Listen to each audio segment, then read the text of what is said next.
दिल्ली में लाल किले के बाहर हुए ब्लास्ट की जांच अब नौह पर केंद्रित हो रही है। नौह के अब तक 5 लोगों को हिरासत में लिया जा चुका है।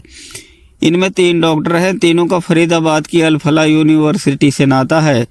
इसके अलावा यूनिवर्सिटी की मस्जिद में इमाम नौह के गांव सिंगार का रहने वाला है।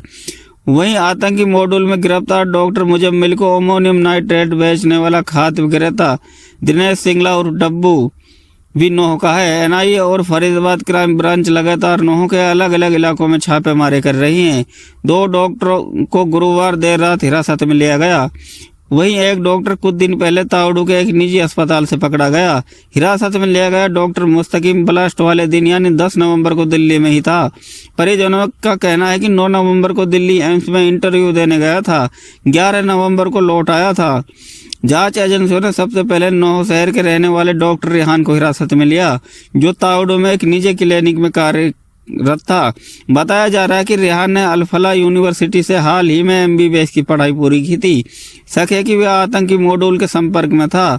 इसके साथ ही गुरुवार देर रात 2 डॉक्टरों को जांच एजेंसियां उठाकर ले गई। 12 नवंबर की रात लगभग 8 बजे फरीदाबाद क्राइम ब्रांच की टीम और एनआईए ने नौह जिले के पुनाना खंड के सुनेडा गांव में रहने वाले डॉक्टर मुस्तकीम घर पर छापा मारा। उसे अपने साथ ले गई। मुस्तकीम के चाचा परमाल ने बताया कि डॉक्टर मुस्तकीम ने चीन से एमबीबीएस की डिग्री हासिल की थी। अल फलाह यूनिवर्सिटी में 1 साल की इंटर्नशिप की थी। उनकी इंटर्नशिप 2 नवंबर 2025 को खत्म हुई थी। 9 नवंबर को मुस्तकीम दिल्ली के एम्स में एमडी का टेस्ट देने गया था। वह वहीं रुक गया था और 11 नवंबर को घर लौटा था।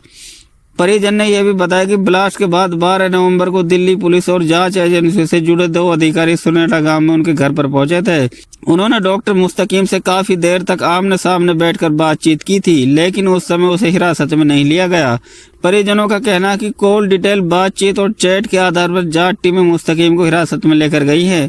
परिवार के 1-2 सदस्यों को भी सीआईए नौह और फरीदाबाद सीआईए की टीम लेकर गई थी। हालांकि नौह पहुंचने के बाद परिजन को वापस घर भेज दिया गया। इनके बाद से परिवार के लोगों का डॉक्टर मुस्तकीम से कोई संपर्क नहीं हो पाया। जांच एजेंसियों ने फिरोजपुर झिरका के गांव अहमदाबाद के रहने वाले डॉक्टर मोहम्मद को हिरासत में लिया। मोहम्मद ने एमबीबीएस अल फलाह यूनिवर्सिटी से की थी। करीब 3 महीने पहले मोहम्मद ने यूनिवर्सिटी से 6 महीने की इंटर्नशिप पूरी की थी और वह नौकरी की तलाश में था। मोहम्मद के पड़ोसी बताते हैं कि एमबीबीएस की डिग्री लेने में उनके परिवार ने करीब 1 करोड़ रुपए खर्च किए थे, जिसमें परिवार के लोगों ने अपना खेत तक बेच दिया था। अल फलाह यूनिवर्सिटी में मोहम्मद के आतंकी उम्र से नजदीक संबंध और जान पहचान होने की जानकारी सामने आई। डॉक्टर मोहम्मद के परिजनों ने बताया कि 15 नवंबर को अल फलाह यूनिवर्सिटी में ड्यूटी ज्वाइन करने वाला था, लेकिन उससे पहले दिल्ली में ब्लास्ट हो गया, जिसके तार नौह से जुड़ गए। जांच एजेंसियों को मोहम्मद को फोन से आतंकियों से बातचीत के सबूत मिले। मोहम्मद के अलावा घर के सभी सदस्यों के फोन पुलिस ने जब्त भी किए। हालांकि इस मामले में उनके घर पर कैमरे के सामने कोई भी बोलने को तैयार नहीं। घर पर पूरी तरह से सन्नाटा पसरा हुआ है। सूत्रों के मुताबिक ब्लास्ट वाले दिन आतंकी डॉक्टर उमर फिरोजपुर झिरका से दिल्ली के लिए गया था।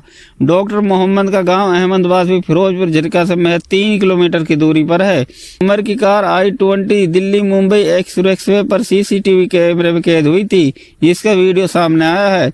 जांच एजेंसियां ये भी पता लगा रही हैं कि कहीं डॉक्टर उमर ब्लास्ट वाले दिन डॉक्टर मोहम्मद से तो नहीं मिला। इसके साथ ही हिरासत में लिए गए सभी लोगों से दिल्ली ब्लास्ट के सिलसिले में गहन पूछताछ की जा रही है।